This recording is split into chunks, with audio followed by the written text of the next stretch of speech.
2000 വെള്ളിക്കാശ് പള്ളിയിലിടുമ്പോൾ 2 ലക്ഷം വെള്ളിക്കാശ് എവിടെ ഇരിപ്പുണ്ട്? വീട്ടിൽ അല്ലെങ്കിൽ ബാങ്കിൽ സ്റ്റോക്ക് ഉണ്ട്. കർത്താവ് പറഞ്ഞു നീ കൊടുത്തില്ല. 2 വെള്ളിക്കാശിട്ട വിധവ ഏറ്റവും കൂടുതൽ കൊടുത്തു. എന്തുകൊണ്ട്? അവൾക്ക് ബാക്കിയൊന്നുമില്ലായിരുന്നു. അവൾ ഉള്ളത് മുഴുവൻ കൊടുത്തല്ലോ. അതുകൊണ്ടാണ് ഞാൻ പറഞ്ഞത്, ദൈവം ഒരിക്കലും നമ്മൾ എത്ര കൊടുക്കുന്നു എന്നല്ല നോക്കുന്നത്, എത്ര ബാക്കിയുണ്ടെന്നാണ് നോക്കുന്നത്. ഈ സത്യം ഒന്ന് മനസ്സിലാക്കിയിട്ട് പ്രശംസിപ്പാൻ കഴിവുള്ളവരുണ്ടെങ്കിൽ എന്നെ ഒന്ന് വന്ന് കാണും. ബാക്കിയില്ലാതെ കൊടുക്കുന്നവന് മാത്രമേ എന്തെങ്കിലും ദൈവത്തിൽ നിന്നുള്ള ഒരു പ്രശംസ കിട്ടണമെങ്കിൽ ബാക്കിയില്ലാതെ കൊടുക്കുന്നവനാണ്. അതുകൊണ്ടാണ് ഞാൻ പറഞ്ഞത്, എത്ര കൊടുത്തു എന്നുള്ളതൊരു വിഷയമേ ദൈവത്തിന്റെ കണ്ണിൽപ്പെടുന്നില്ല. നിങ്ങൾ എത്ര കൊടുത്താലും ദൈവത്തിന്റെ കണ്ണിൽപ്പെടുന്നില്ല. ദൈവത്തിന്റെ കണ്ണ് എപ്പോഴും നോക്കുന്നത് എത്ര ബാക്കിയുണ്ടെന്നാണ്. ഹല്ലേലൂയ. ഇതൊക്കെ സിമ്പിളായിട്ടുള്ള കാര്യമാണെങ്കിലും വളരെയേറെ നമ്മളുടെ ജീവിതത്തെ മാറ്റിമറിക്കേണ്ടതായ കാര്യങ്ങളാണ്. നിങ്ങൾ മറന്നു പോകരുത്. അതുകൊണ്ട് നമുക്ക് ബോസ്റ്റ് ചെയ്യാനൊന്നുമില്ല. കൊടുക്കുന്നതിന്റെ കാര്യത്തിൽ ബോസ്റ്റ് ചെയ്യാനൊന്നുമില്ല. നമ്മൾ പൂർണ്ണമായും ദൈവത്തിൽ ആശ്രയിക്കണമെങ്കിൽ നമ്മളൊന്നുമില്ലാത്തവരായി തീരുന്നതാണ്. അതത്ര ചില്ലറ കാര്യമല്ല, അത്ര സിമ്പിളായിട്ടുള്ള കാര്യമൊന്നുമല്ല. ഒരു ദിവസം കൊണ്ടൊന്നും, അല്ലെങ്കിൽ നമുക്ക് അങ്ങനെ ഒരു മാനസികാവസ്ഥ ഉണ്ടാകുമെന്നൊന്നും ചിന്തിക്കത്തക്ക രീതിയിലുള്ള വിഡ്ഢിയൊന്നുമല്ല ഞാൻ. പക്ഷേ അത് വിഡ്ഢിയെന്ന് പറഞ്ഞു കഴിഞ്ഞാൽ നമ്മുടെ നാട്ടിലെ പ്രത്യേകതയുണ്ട്. ചില നാട്ടിലൊക്കെ അങ്ങനെ നടക്കുകയും ചെയ്യും. ചില നാട്ടിലൊക്കെ ബ്യൂണസ് ആയസിലെ വോൺ കാർലോസ് ഓട്ടിസിന്റെ സഭയിൽ അദ്ദേഹം ശിഷ്യത്വത്തെക്കുറിച്ച് പ്രസംഗിച്ചപ്പോൾ എല്ലാം കൊടുത്തേച്ച് ശിഷ്യത്വം വിലയ്ക്ക് വാങ്ങിയ, അല്ലെങ്കിൽ വിലയേറിയ മുത്ത് വാങ്ങിയ, തനിക്കുള്ളത് മുഴുവൻ കൊടുത്ത കഥ പറഞ്ഞതിന്റെ പിറ്റേ ആഴ്ച 4000 വിശ്വാസികളുണ്ട്. 4000 പേരും ചർച്ചിൽ വന്നിട്ട് പറയുന്നത്, പാസ്റ്ററെ ഞങ്ങൾ തീരുമാനിച്ചു ഞങ്ങൾക്കുള്ളതെല്ലാം കർത്താവിന് കൊടുക്കാൻ, അങ്ങനെ ശിഷ്യനാകാൻ. എന്നിട്ട് വന്നത് എങ്ങനെയെന്നറിയാമോ? അവരുടെ കാറിന്റെ പേപ്പറും വീടിന്റെ പേപ്പറും ബാങ്കിന്റെ റെസീറ്റ്സും എല്ലാം കൊണ്ടാണ് വന്നിരിക്കുന്നത്. പാസ്റ്റർ ആകപ്പാടെ വരണ്ടുപോയി. കാര്യം ഇതെന്തോ ചെയ്യും? 4000 പേരുടെ കംപ്ലീറ്റ് സ്വത്തും കൊണ്ട് എന്തോ ചെയ്യും? പ്രസംഗിച്ചപ്പോൾ ഇത്രയും പെട്ടെന്ന് ഇത് എഫക്റ്റ് ഉണ്ടാകുമെന്ന് അദ്ദേഹവും ചിന്തിച്ചില്ല.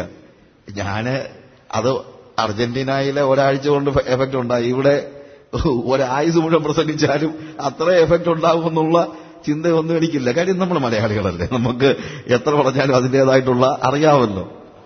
ദൈവത്തിന്റെ പരിശുദ്ധാത്മാവിന്റെ അസാമാന്യമായ വ്യാപാരം ഉണ്ടാകാതെ ഒരു വ്യക്തിക്ക് രൂപാന്തരം ഉണ്ടാകത്തില്ല.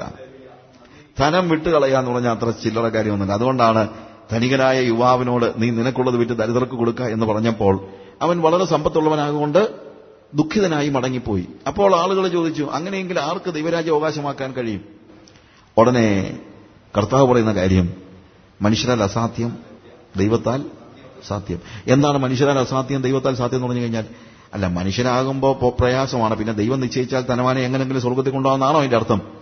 അങ്ങനെ നമ്മൾ പറയുന്നത്. അതുകൊണ്ടാണ് എന്റെ ഫ്രണ്ട് ചെയ്സ് പറയാറുണ്ട്, നമ്മൾ ഈ വേദപുസ്തകം വ്യാഖ്യാനിക്കുന്നത് തന്നെ അനുസരിക്കാതിരിക്കാൻ വേണ്ടിയാണ്. കാര്യം അനുസരിക്കാനാണെങ്കിൽ സിമ്പിളായിട്ടങ്ങ് അനുസരിച്ചാൽ മതി. പക്ഷേ നമ്മൾ എന്ത് ചെയ്യും? ഇത് വ്യാഖ്യാനിച്ചൊരു പരുവമാക്കി കളയും. അപ്പൊ നമ്മൾ പറയും, അതെ സൂചിക്കുഴ എന്ന് പറഞ്ഞു കഴിഞ്ഞാൽ നമ്മൾ ഉദ്ദേശിക്കുന്ന സൂചിക്കുഴയല്ല. പിന്നെന്താണ്? യെരുശലേമിൽ ഒരു വിക്കറ്റ് ഗേറ്റ് ഉണ്ട്, അതിലേക്കൂടെ ഒട്ടകത്തിന് നേരിട്ട് കയറാൻ പറ്റത്തില്ല, സാധനമെല്ലാം കൂടെ വെച്ചോണ്ട്, അതുകൊണ്ട് സാധനമൊക്കെ ഇറക്കി വെച്ച് പെരിയെ നൂണങ്ങ് കയറണം. അങ്ങനൊന്നും കർത്താവ് പറഞ്ഞൊന്നുമില്ല. കർത്താവ് പറഞ്ഞത് ധനവാൻ ദൈവരാജ്യത്തിൽ കിടക്കുന്നതിനേക്കാൾ ഒട്ടകം സൂചിക്കുഴികൾ കിടക്കുന്നത് എളുപ്പം എന്ന് തന്നെയാണ് പറഞ്ഞത്. അവിടെ കർത്താവ് പറഞ്ഞത് എങ്ങനെയെങ്കിലും ഞാൻ കഷ്ടപ്പെട്ടാണെങ്കിലും അല്പമൊക്കെ പ്രയാസപ്പെട്ട് ധനികന്മാരെ എല്ലാം കൂടെ സ്വർഗരാജ്യത്തിൽ കൊണ്ടുപോകാം എന്നല്ല. കർത്താവ് പറഞ്ഞത് ധനികൻ ദൈവരാജ്യത്തിൽ കടക്കണമെങ്കിൽ ദൈവം അവനിൽ പ്രവൃത്തി ചെയ്തിട്ട് അവന്റെ ധനം ഉപേക്ഷിക്കാൻ അവന് കഴിയണമെന്നാ പറഞ്ഞത്. അതായത് മാനുഷികമായി ഒരുവൻ അവന്റെ പണം ഉപേക്ഷിക്കത്തില്ല. ആലോചിച്ച് നോക്കൂ, കുറച്ചൊക്കെ വല്ലതൊക്കെ കൊടുക്കുമായിരിക്കും, പക്ഷെ പണം ഉപേക്ഷിക്കാനൊന്നും മനുഷ്യനെ കൊണ്ട് വരത്തില്ല. മാനുഷികമായി പലരും കൊടുക്കും, ഇല്ലേ? മാനുഷികമായി പലരും കൊടുക്കും. ഫർണിച്ചർ കട നടത്തുന്ന എന്റെ ഒരു ഹിന്ദു ഫ്രണ്ടുണ്ട്. അവൻ പറഞ്ഞു ഞാൻ ദശാംശം കൊടുക്കുന്നയാളാണെന്ന്. അപ്പൊ ഞാൻ പറഞ്ഞിട്ട് പോയി, ഇവൻ ഏത് സഭയിലാണ് പോകുന്നതെന്ന്. അവനൊരു സഭയിലും പോകുന്നില്ല. അവൻ പറഞ്ഞു ഞാൻ ബിസിനസ് വളരെ കഷ്ടപ്പെട്ട് എന്റെ കൂടെ പഠിച്ചതാണ്. അവൻ വളരെ പൂർ പശ്ചാത്തലത്തിൽ നിന്ന് വന്നതാണ്, പക്ഷെ ബിസിനസ് ഭയങ്കരമായിട്ട് ഡെവലപ്പ് ചെയ്തു. അപ്പൊ അവൻ തീരുമാനിച്ചു എന്റെ വരുമാനത്തിന്റെ 1/10 ഞാൻ പാവങ്ങൾക്ക് കൊടുക്കും. അതാണ് അവൻ പറഞ്ഞത്. അത്രയൊക്കെ കൊടുക്കാൻ ഇപ്പം ഒരാൾ ക്രിസ്ത്യാനിയാകണമെന്ന് പോലും നിർബന്ധമില്ല. പക്ഷെ ധനം ഉപേക്ഷിക്കുക എന്ന നിലയിലേക്ക് വരണമെങ്കിൽ അതിലൊരു ദൈവിക പ്രവൃത്തി ഉണ്ടെങ്കിൽ മാത്രമേ കഴിയൂ. അതാണ് കർത്താവ് പറഞ്ഞത്, മനുഷ്യരാൽ അസാധ്യം എന്നാൽ ദൈവത്താൽ സാധ്യം. ദൈവത്തിന്റെ പരിശുദ്ധാത്മാവിന്റെ ഇടപെടൽ കൊണ്ട് നമുക്ക് തീർച്ചയായും പണം ഉപേക്ഷിക്കാനും കഴിയും എന്ന് ഞാൻ പൂർണ്ണമായിട്ട് വിശ്വസിക്കുന്നു. അതില്ലെങ്കിൽ എത്ര പ്രസംഗിച്ചാലും എത്ര പ്രസംഗം കേട്ടാലും അത് നടക്കത്തില്ലെന്നും എനിക്കറിയാം. എന്നാൽ ഇവിടെ ഈ ഒരു കാര്യമെങ്കിലും നിങ്ങൾ ഓർക്കണം. ഏറ്റവും കുറഞ്ഞത് ഹൃദയത്തിന്റെ ഉള്ളിൽ നിങ്ങൾ മനസ്സിലാക്കേണ്ട ഒരു കാര്യമുണ്ട്. ദൈവം എപ്പോഴും നോക്കുന്നത് നിങ്ങൾ എത്ര കൊടുത്തു എന്നല്ല, ദൈവം എപ്പോഴും നോക്കുന്നത് നിങ്ങൾക്ക് എത്ര ബാക്കിയുണ്ട് എന്നുള്ളതാണ്. അതൊരു ബിബ്ലിക്കൽ ട്രൂത്താണ്. അത് നിങ്ങൾ ഗ്രഹിക്കണം. ഹല്ലേലൂയ. ഞാനിവിടെ പണം പിടിക്കാൻ വന്നതല്ലാത്തതുകൊണ്ട് എനിക്ക് പണം പിടിക്കാൻ വന്നൊന്നുമല്ല. പക്ഷേ ഏറ്റവും കുറഞ്ഞത് നമ്മുടെ ഹൃദയത്തിൽ നമുക്ക് ദൈവത്തോടുള്ള ആ ഇടപെടലുകളെ കുറിച്ച്, ഇങ്ങനെയാണല്ലോ നമ്മുടെ ആത്മീയതയും നമുക്ക് ദൈവം ഉദ്ദേശിക്കുന്ന നിലയിൽ വളരണമെങ്കിൽ ഈ ചെറിയ കാര്യങ്ങളിലൂടെ നമ്മൾ മനസ്സിലാക്കണം. അതുകൊണ്ട് കൊടുക്കുന്നതിനെക്കുറിച്ച് പ്രശംസിപ്പാൻ നമുക്ക് ഒരിക്കലും കഴിയില്ല. ബാക്കിയിരിക്കുന്നിടത്തോളം കാലം പ്രശംസിക്കാൻ കഴിയത്തില്ല.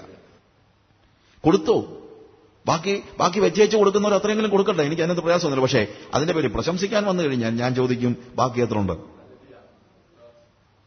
ഞാൻ പറഞ്ഞത് വെച്ചാൽ എനിക്ക് കൊടുക്കുന്നതിന് പോലും എന്ത് ചെയ്യാൻ പറ്റുന്നില്ല, പ്രശംസിപ്പാൻ കഴിയുന്നില്ല. എന്തുകൊണ്ട് കഴിയുന്നില്ല? ബിക്കോസ് അത് ദൈവം കാണുന്നേയില്ല. ദൈവം എപ്പോഴും നമ്മുടെ കയ്യിൽ ബാക്കിയുള്ളതാണ് കാണുന്നത് എന്നുള്ളത് മനസ്സിലാക്കണം. എന്നിട്ട് ഈ പ്രശംസയെക്കുറിച്ച് പറയുമ്പോഴത്തേക്ക് ഇന്ന് രാവിലെ ഞാൻ ഒരു കാര്യം നിങ്ങൾ ഓർക്കുക. ഇവിടെ ഈ 9-ാം അധ്യായത്തിന്റെ 15-ാം വാക്യത്തിൽ പോൾ പറയുന്ന ഒരു കാര്യമുണ്ട്.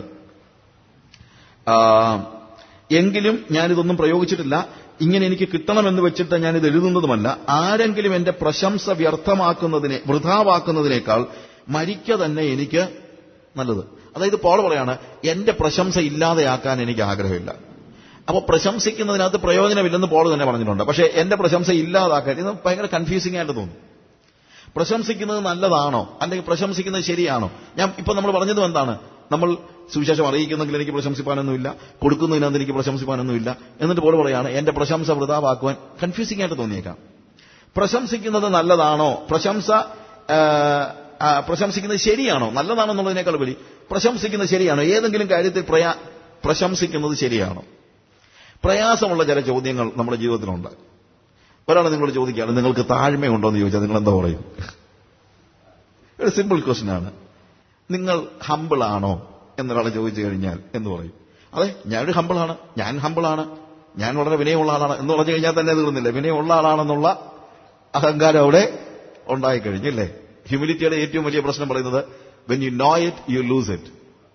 അതുണ്ടെന്ന് നിങ്ങൾ അറിയുമ്പോൾ നിങ്ങൾക്കത് നഷ്ടപ്പെടുന്നു. പക്ഷേ വിനയം ഉണ്ടെന്ന് ചോദിക്കുക, എനിക്കങ്ങനെ വലിയ വിനയമൊന്നും ഇല്ല ബ്രദറെ എന്ന് പറയുന്നത് വിനയമുള്ളതുകൊണ്ടല്ലേ അത്രയെങ്കിലും പറഞ്ഞത് എന്ന് വേണമെങ്കിൽ ആലോചിക്കാം. പിന്നെ രണ്ടാമത്തെ കാര്യം, അല്ലെങ്കിൽ അത് തീർച്ചയായും ഒരു വൃഥാ പ്രശംസയാണ്, ഇല്ലാഞ്ഞിട്ട് പറയുന്നതാണ്. അപ്പൊ തന്നെ അത് എന്താണ്, ഒരു ഫോൾസ് ഹ്യൂമിലിറ്റിയിലേക്ക് മാറുന്നതാണ് നമ്മൾ കാണുന്നത്. എന്നാൽ എന്താണ് ഇവിടെ പോളിന്റെ പ്രശംസ എന്ന് പറയുന്നത്?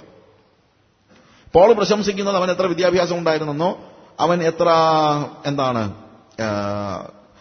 എത്ര പേരെ സുവിശേഷത്തിലേക്ക് നയിച്ചു, ഇതൊന്നും അല്ല അവൻ പ്രശംസിക്കുന്നത്. അവൻ പ്രശംസിക്കുന്ന ഒരു കാര്യം, എങ്കിലും ഇത് ഒന്നും ഞാൻ പ്രയോഗിച്ചിട്ടില്ല, ഇങ്ങനെ എനിക്ക് കിട്ടണമെന്ന് വെച്ച് ഞാൻ എഴുതുന്നതുമല്ല. പോളിന്റെ പ്രശംസ എന്താണെന്ന് ചോദിച്ചു കഴിഞ്ഞാൽ അതിന്റെ മുകളിൽ പറഞ്ഞിരിക്കുന്ന വാക്കുകളുമായിട്ട് ബന്ധപ്പെട്ടാണ്. എങ്കിലും ഇതൊന്നും ഞാൻ പ്രയോഗിച്ചിട്ടില്ല. അതാണ് ശരിക്കും പറഞ്ഞു കഴിഞ്ഞാൽ പോളിന്റെ പ്രശംസ. എനിക്ക് പ്രയോഗിക്കാവുന്ന പല കാര്യങ്ങൾ, എനിക്ക് എന്റെ റൈറ്റ്സ് പലതും ഞാൻ ഉപയോഗിച്ചിട്ടില്ല എന്നുള്ളതാണ് പൗലോസിന്റെ പ്രശംസ. എനിക്ക് എന്റെ റൈറ്റ്സ് എന്ന് പറയുമ്പോൾ എന്റെ അവകാശങ്ങൾ പലതും ഞാൻ എന്ത് ചെയ്തിട്ടില്ല, ഉപയോഗിച്ചിട്ടില്ല. ഈ 9-ാം അധ്യായത്തിന്റെ ഒരു പശ്ചാത്തലം ശരിക്കും നിങ്ങൾ മനസ്സിലാക്കുമ്പോഴാണ് ഇതിന്റെ അർത്ഥം മനസ്സിലാകുന്നത്. എന്നാന്ന് ചോദിച്ചു കഴിഞ്ഞാൽ, ഈ 9-ാം അധ്യായത്തില് ആദ്യം മുതൽ തന്നെ പോളിന്റെ അപ്പോസ്തോലികത്വത്തെ ക്വസ്റ്റ്യൻ ചെയ്തുകൊണ്ടുള്ള ഒരു ആളുകളോടുള്ള ഒരു മറുപടിയാണ്. പൗലോസ് ശരിക്കും ഒരു അപ്പോസ്തോലൻ അല്ല എന്ന് പറയുന്ന ആളുകളോടുള്ള ഒരു മറുപടിയായിട്ടാണ് പോൾ ഈ അധ്യായം എഴുതുന്നത്. അതുകൊണ്ട് പോൾ ചോദിക്കുന്ന ചോദ്യം തന്നെ, ഞാൻ സ്വതന്ത്രനല്ലയോ, ഞാൻ അപ്പോസ്തോലനല്ലയോ, നമ്മുടെ കർത്താവായ യേശുവിനെ ഞാൻ കണ്ടിട്ടില്ലയോ? നോക്ക്, ഞാൻ സ്വതന്ത്രനല്ലയോ, ഞാൻ അപ്പോസ്തോലനല്ലയോ, നമ്മുടെ കർത്താവായ യേശുവിനെ ഞാൻ കണ്ടിട്ടില്ലയോ? അപ്പോൾ പോള് അപ്പോസിൽ അല്ല എന്ന് പറയാൻ പോളിനെ കുറിച്ച് ആളുകൾ പറഞ്ഞു, Paul is not a full apostle. Paulose പറയുന്നത് പോലെ അത്ര മുഴുവൻ അപ്പോസ്തോലികത്വം ഒന്നും പോളിന്റെ കയ്യില് ഇല്ല. ഇത് വന്ന് പറഞ്ഞതാരാന്ന് ചോദിച്ചു കഴിഞ്ഞാൽ, യഹൂദ്യയിൽ നിന്നും യെരുശലേമിൽ നിന്നും വന്നതായ യഹൂദന്മാരായ ചില പ്രമാണികൾ. യഹൂദന്മാരെന്ന് പറഞ്ഞാൽ അവർ യഹൂദന്മാരല്ല, യഹൂദ ക്രിസ്ത്യാനികൾ. യെരുശലേമിലെ സഭയിലെ വിശ്വാസികളായ യഹൂദന്മാരായ ചില ക്രിസ്ത്യാനികൾ ഇവിടെ ഈ കൊരിന്ത്യ സഭയിൽ വന്നിട്ട് പോൾ പ്രസംഗിച്ച സുവിശേഷത്തിന് വിരോധമായിട്ട് അവർ പറഞ്ഞു, നിങ്ങൾ ശരിക്കും ക്രിസ്ത്യാനികളാകണമെങ്കിൽ ആദ്യം പരിച്ഛേദന ഏൽക്കണം. ആദ്യം ഒരു യഹൂദനാകണം. കാര്യം രക്ഷ യഹൂദന്മാർക്കുള്ളതാണ്. അതുകൊണ്ട് യഹൂദനാകാതെ വേറെ നിങ്ങൾ ക്രിസ്ത്യാനിയാകണം. പക്ഷേ ക്രിസ്ത്യാനിയാകുന്നതിന് മുമ്പേ എന്താകണം? യഹൂദനാകണം. യഹൂദനാകണമെങ്കിൽ പരിച്ഛേദന ഏൽക്കണം. അത് കഴിഞ്ഞ് നിങ്ങൾ കർത്താവിൽ വിശ്വസിക്കണം. കർത്താവിൽ വിശ്വസിച്ചാലേ രക്ഷ പ്രാപിക്കത്തുള്ളൂ. പക്ഷെ അതിനു മുമ്പ് നിങ്ങൾ എന്ത് ചെയ്യണം? ഒരു യഹൂദനാകണം. യഹൂദന്മാർക്ക് മാത്രമേ രക്ഷയുള്ളൂ എന്നുള്ള ഒരു ടീച്ചിങ് പഠിപ്പിച്ചു. അപ്പൊ അവർ പറഞ്ഞു, പോൾ ഞങ്ങളോട് അങ്ങനെയൊന്നും പറഞ്ഞില്ലല്ലോ. പൗലോസാണ് ഞങ്ങളോട് സുവിശേഷം എന്ന് പറഞ്ഞത്. പക്ഷെ പൗലോസ് അങ്ങനെയൊന്നും ഞങ്ങളോട് പറഞ്ഞില്ലല്ലോ. അപ്പൊ ഇവർ പറഞ്ഞൊരു കാര്യമുണ്ട്, അത് പോളിന് അത്രേ അറിയത്തുള്ളൂ. പാവം. കാര്യം പൗലോസ് നമ്മൾ ഉദ്ദേശിക്കുന്നത് പോലെ അത്ര ഈ ക്രിസ്തീയ കാര്യങ്ങളൊന്നും അത്രയും വേണ്ട, ഡോക്ട്രിനൽ കാര്യങ്ങളൊന്നും അത്ര അറിയാൻ വയ്യാത്തതാണ്. അതിന് കാരണമുണ്ട്. എന്താണെന്ന് വെച്ച് കഴിഞ്ഞാൽ ഈ പൗലോസ് ക്രിസ്തീയ സഭ ഉണ്ടായത് തന്നെ എവിടുന്നാ? യെരൂശലേമിൽ നിന്നല്ലേ. ആ പൗലോസ് അവിടെ വന്നൊന്നും പഠിക്കുകയോ മറ്റുള്ള കാര്യങ്ങളൊന്നും ചെയ്തിട്ടില്ല. പൗലോസ് അവന്റെ ഒരു ചിന്താഗതിയൊക്കെ അനുസരിച്ച് അങ്ങനെ അവന് ബുദ്ധിയൊക്കെ ഉണ്ട്, കാര്യം ശരിയാണ്. പക്ഷെ ആ ബുദ്ധിപരമായ കാര്യങ്ങളൊക്കെ പറയുന്നുള്ളൂ. പക്ഷെ നമുക്ക് അപകടം പറ്റരുത്, നമുക്ക് അപകടം പറ്റാൻ പാടില്ല. ഇങ്ങനെ ഈ കൾട്ട് ഉപദേശങ്ങൾ പഠിപ്പിക്കുന്ന എല്ലാവരും വന്ന് പറയുന്ന കാര്യങ്ങൾ ഇതാണ്. എന്താണ്? അവർക്കൊന്നും എന്തറിയത്തില്ല, ശരിയായിട്ടുള്ള വെളിപ്പാടില്ല ബ്രദറെ. അതാ പ്രശ്നം. പുള്ളിക്ക് വേദപുസ്തകമൊക്കെ അറിയാം, ഈ വേദത്തിലെ അക്ഷരങ്ങളെല്ലാം ജ്ഞാനത്തിലാണ് പുള്ളി എല്ലാം പറയുന്നത്. നമുക്ക് അങ്ങനെയല്ല, നമുക്ക് വെളിപ്പാടുണ്ട്. അതുകൊണ്ടാണ് അദ്ദേഹത്തിന് അത്രയും എന്തില്ല, വെളിപ്പാടില്ലാത്തതുകൊണ്ടാണ്. ചിലരുടെ എന്താ ഇങ്ങനെ മാനമര്യാദയ്ക്ക് നിന്ന് സംസാരിച്ചാൽ വെളിപ്പാടില്ലാത്തതുകൊണ്ടാണ്. വെളിപ്പാടുണ്ടെങ്കിൽ എന്ത് ചെയ്യണം? അലറി കൂവി പ്രസംഗിക്കണം, ചാടി മറിയണം, എന്നാലേ എന്തുള്ളൂ, വെളിപ്പാടുള്ളതെന്നാണ് പലരുടെയും ചിന്ത. ഞാൻ ഒരു ചർച്ചിൽ പ്രസംഗിച്ച കൂട്ടത്തില് അവിടുത്തെ പാസ്റ്റർ പറഞ്ഞു, അല്ല സാജു സാറ് പ്രസംഗിക്കുന്ന സമയത്ത് നിങ്ങൾ ആരെങ്കിലും ഒരു സ്തോത്രമോ വല്ലതും പറഞ്ഞാൽ അദ്ദേഹത്തിന് വിരോധമില്ലെന്നാണ് എന്റെ ചിന്ത. പാസ്റ്റർ നമ്മളോട് പറഞ്ഞ ഒരു കാര്യമാണ്. അതായത് ഇങ്ങയുടെ പ്രസംഗം കേട്ടാൽ ആരും സ്തോത്രം പറയത്തില്ലടോ എന്ന് പറയുന്നതിന് തുല്യമായിട്ട് അവരുടെ ചിന്ത. അല്ലെങ്കിൽ അവരങ്ങനെ പറയുന്നതോ, അതായത് ഞങ്ങളൊക്കെ വചനത്തിന്റെ ആൾക്കാരും അവരൊക്കെ ആത്മാവിന്റെ ആൾക്കാരും. പ്രിയമുള്ളവരെ, അങ്ങനെ ഒരു ഡിഫറൻസേ ഇല്ല. അത് നിങ്ങൾ മനസ്സിലാക്കണം. വചനത്തിന്റെ ആളുകൾ, ആത്മാവിന്റെ ആളുകൾ എന്ന് പറഞ്ഞ് രണ്ട് കൂട്ടരില്ല. അത് തന്നെ തെറ്റായ ഒരു ടീച്ചിങ് ആണ്. അവർ വചനത്തിന്റെ ആൾക്കാർ, ഞങ്ങളൊക്കെ ആത്മാവിന്റെ ആളുകൾ. ആത്മാവില്ലാത്ത വചനവും വചനമില്ലാത്ത ആത്മാവും മരണകാരണമാകും എന്ന് നിങ്ങൾ മറന്നു പോകരുത്. ആത്മാവില്ലാത്ത വചനവും വചനമില്ലാത്ത ആത്മാവും എന്താണ്? മരണത്തിന് കാരണമായിത്തീരും. കാരണം വചനം അക്ഷരമാണെങ്കിൽ അക്ഷരം കൊല്ലുന്നെന്നാണ് വേദോസം പഠിപ്പിക്കുന്നത്, ഇല്ലേ? ഇനി വചനമില്ലാത്ത ആത്മാവ് എന്ന് പറയാൻ അങ്ങനെ ഒരു കാര്യം നടക്കുന്നില്ല. കാര്യം അങ്ങനെ ഒരു ആത്മാവില്ല. കാരണം വചനത്തിൽ നിന്ന് വേർപെട്ടൊരു ആത്മാവ് ഒരിക്കലുമില്ല. അതുകൊണ്ട് ഉപദേശങ്ങളുടെ കാര്യത്തിൽ എല്ലായ്പ്പോഴും നമ്മൾ എന്താണ്, അത് വചനത്തിന്റെ അടിസ്ഥാനത്തിലല്ലാതെ ആർക്കും ഒന്നും പഠിപ്പിക്കാൻ കഴിയില്ല. അങ്ങനെ ഒരാൾ പഠിപ്പിച്ചു കഴിഞ്ഞാൽ, അതായത് ആത്മാവെനിക്ക് വെളിപ്പെടുത്തി എന്ന് പറഞ്ഞ് നിങ്ങളെ പഠിപ്പിച്ചാൽ, ഞാൻ ഇന്നലെ പറഞ്ഞു, ജെറമയാവിനോട് കർത്താവ് പറഞ്ഞ കാര്യമുണ്ട്, ഞങ്ങൾ സ്വപ്നം കണ്ടു എന്ന് പറയുന്ന പ്രവാചകന്മാർ അവർ എന്റെ ജനത്തെ വഴിതെറ്റിക്കുന്നു. ഞാനൊരു സ്വപ്നം കണ്ടു എന്ന് പറഞ്ഞ് നിങ്ങൾ അടുത്തൊരാൾ വന്നു കഴിഞ്ഞാൽ അയാളെ നിങ്ങൾ വീട്ടിൽ കയറ്റരുത്. എവിടെയാണ് വചനത്തിന്റെ അകത്ത് നിങ്ങൾ കണ്ട സ്വപ്നത്തിന്റെ അടിസ്ഥാനം എന്ന് ചോദിക്കണം. ഞാനിത് പറയുന്നത് വെറുതെ ഒന്നുമല്ല, വേദപുസ്തകം പഠിപ്പിക്കുന്നതായ കാര്യമാണ്. വചനത്തിന്റെ അടിസ്ഥാനത്തിൽ വരുന്ന ഒരു വ്യക്തിയെ മാത്രമേ നിങ്ങളുടെ സഭയിലും മറ്റുള്ള സ്ഥലങ്ങളിലും എന്റർടൈൻ ചെയ്യാവൂ. അല്ലാതെ സ്വപ്നങ്ങൾ വിവരിക്കാൻ, സ്വപ്നം കണ്ടവൻ സ്വപ്നം വിവരിക്കട്ടെ, എന്റെ വചനമുള്ളവൻ, അത് രണ്ടും ഡിഫറന്റ് ആയിട്ടാണ്. ചിലപ്പോൾ എനിക്ക് സമയമില്ലാത്തതുകൊണ്ടാണ് ആ ഭാഗമൊക്കെ എടുത്ത് പഠിപ്പിക്കണമെന്ന് എനിക്ക് ആഗ്രഹമുണ്ട്, എങ്കിലും അതിനുള്ള ടൈമില്ല. അവിടെ വചനത്തെയും സ്വപ്നത്തെയും രണ്ടും രണ്ടായിട്ടാണ് കർത്താവ് പറയുന്നത്. കർത്താവ് പറയുന്ന കാര്യമാണ്, കർത്താവ് പറയാണ്. അതുകൊണ്ട് സ്വപ്നം കണ്ടു എന്ന് പറഞ്ഞാൽ നിങ്ങളുടെ അടുത്തൊരു ഉപദേശമായിട്ട് ഒരാൾ വന്നു കഴിഞ്ഞാൽ, ദൈവം എനിക്ക് ഇങ്ങനെ വെളിപ്പെടുത്തി, അങ്ങനൊന്നും വെളിപ്പെടുത്തത്തില്ല. ദൈവവചനത്തിലുള്ള കാര്യമേ ദൈവാത്മാവ് വെളിപ്പെടുത്തത്തുള്ളൂ. അല്ലാത്ത ഒരു കാര്യവും ദൈവാത്മാവ് വെളിപ്പെടുത്തുകയില്ല. ദൈവവചനത്തിൽ പറഞ്ഞിരിക്കുന്ന കാര്യം, ഈ ഓവർ എംഫസിസ്, ഓരോ കാര്യങ്ങൾക്കും ഉള്ള ആവശ്യമില്ലാത്ത എംഫസിസും മറ്റുള്ള കാര്യങ്ങളും എല്ലാം ഉണ്ടാക്കുന്നതായ പ്രശ്നമുണ്ട്. ഞാൻ അങ്ങോട്ട് പോകുന്നില്ല, നമ്മുടെ ഭാഗത്തേക്ക് നമ്മൾ മടങ്ങി വരാം. ഞാൻ പറഞ്ഞല്ലോ, ദൈവത്തിന്റെ വചനം, ദൈവത്തിന്റെ ആത്മാവ്, ഇതിനെ നമുക്ക് എന്ത് ചെയ്യാൻ കഴിയില്ല. ഇതിന് രണ്ടിനെയും നമുക്ക് വേർപിരിക്കാനായിട്ട് കഴിയത്തില്ല. ഈ കൂട്ടർ പറഞ്ഞു, പൗലോസിന് എന്താണ്, ജ്ഞാനമുണ്ട്, ഒക്കെ ശരിയാണ്, പുള്ളിക്ക് വിവരങ്ങളൊക്കെ ഉണ്ട്. പക്ഷേ അപ്പോസ്തോലന്മാരിൽ അദ്ദേഹം ഫുൾ അപ്പോസ്തലല്ല. അതെന്താ ഫുൾ അപ്പോസ്തോലൻ അല്ലെന്ന് പറയാൻ കാര്യം എന്ന് ചോദിച്ചപ്പോൾ ഈ യഹൂദന്മാരായ ആളുകൾ പറഞ്ഞ റീസൺ എന്താണെന്നറിയാമോ? ഒന്ന്, അവൻ യേശുവിനെ കണ്ടിട്ടില്ല. പത്രോസും യാക്കോബും യോഹന്നാനും എല്ലാവരും അവരുടെ പ്രത്യേകത എന്താണ്? They have seen Jesus. പിന്നെ രണ്ടാമത്തെ കാരണം പറഞ്ഞത്, ഞാൻ അതിനെക്കുറിച്ച് പിന്നീട് പറയാം. രണ്ടാമത്തെ കാര്യം പറഞ്ഞതെന്നറിയാമോ? പൗലോസ് നിങ്ങളോട് പണം ചോദിക്കുന്നില്ലല്ലോ.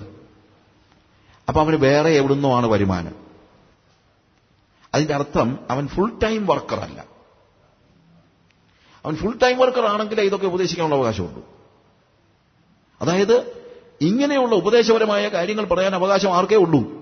ജോലി ചെയ്യുന്നവരൊന്നും ഇതൊന്നും പഠിപ്പിക്കാനുള്ള അവകാശമൊന്നും ഇല്ല. ഞങ്ങളെ നോക്കുക, ഞങ്ങൾ ജോലി ചെയ്യുന്നില്ല, നിങ്ങൾ തരുന്നുണ്ടല്ലേ ഞങ്ങൾ ജീവിക്കുന്നത്. പൗലോസ് എന്ത് ചെയ്യുന്നില്ല? നിങ്ങളുടെ അടുത്ത് പണം ചോദിക്കുന്നില്ല.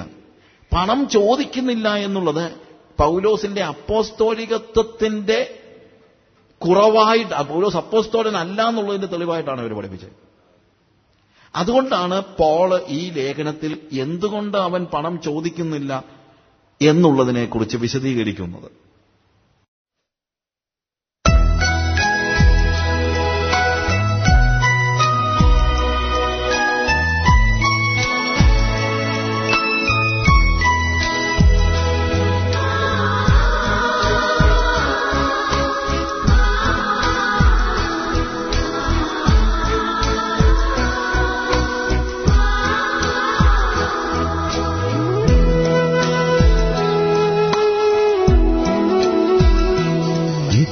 ഇത്രത്തോളമെന്നെ കൊണ്ടുവന്നിടുവാൻ ഞാനും എൻ കുടുംബവും എന്തുള്ളൂ. ഇത്രത്തോളമെന്നെ കൊണ്ടുവന്നിടുവാൻ ഞാനും എൻ കുടുംബവും എന്തുള്ളൂ. ഇത്ര നന്മകൾ ഞങ്ങളനുഭവിപ്പാൻ എന്തുള്ളൂ യോഗ്യത നിൻ മുൻപിൽ. ഇത്ര നന്മകൾ ഞങ്ങളനുഭവിപ്പാൻ എന്തുള്ളൂ യോഗ്യത നിൻ മുൻപിൽ.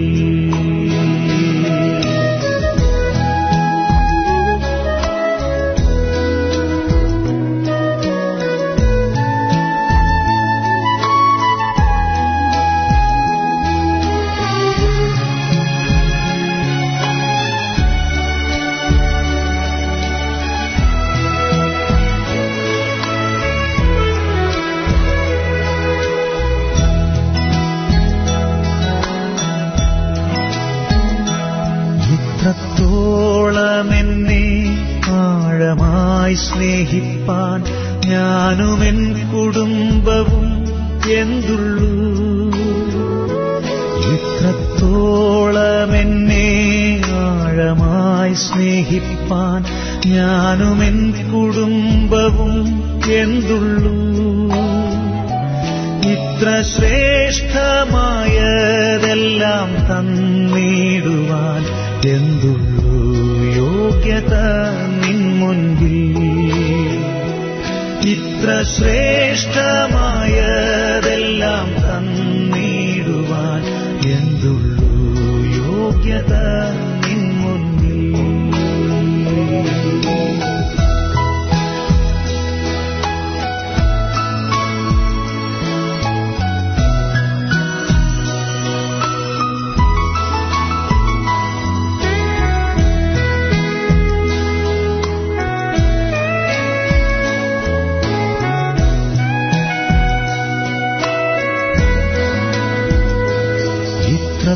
ഇത്രത്തോളമെന്റെ ഭാവിയെ കരുതാൻ ഞാനും എൻ കുടുംബവും എന്തുള്ളൂ. ഇത്രത്തോളമെന്റെ ഭാവിയെ കരുതാൻ ഞാനും എൻ കുടുംബവും എന്തുള്ളൂ. ഇത്രത്തോളമെന്നെ അത്ഭുതമാക്കുവാൻ എന്തുള്ളൂ യോഗ്യത നിൻ മുൻപിൽ. ഇത്രത്തോളമെന്നെ അത്ഭുതമാക്കുവാൻ എന്തുള്ളൂ യോഗ്യത